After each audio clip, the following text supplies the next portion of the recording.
Hey guys, in this video I'm going to show you how to enable or disable editing in Google Sheets. If you find this video helpful, please consider to like this video and subscribe to my channel. In saying that, let's just jump straight into the video.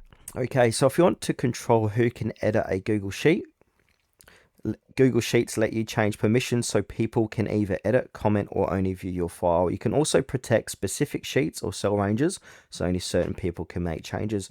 Now here's how to enable or disable editing in Google Sheets. So method one is to change the file permission. So open up your Google Sheet and click onto share, and then put in the people that you are sharing it with, and then we can change them from editor, either viewer and commentator. So on this account, if I choose viewer or commentator, they're not going to be able to edit the sheet, but if I choose editor, they will be able to do so. Now the second method is to protect a sheet or range. So if you only want to stop editing in certain areas, so select the cells you want to protect. So for example, I want to select these cells, then from here click onto data, and then click on protect sheets and ranges. Now on the top here, it said enter a description. So I'm just going to say protection, and then click on set permissions.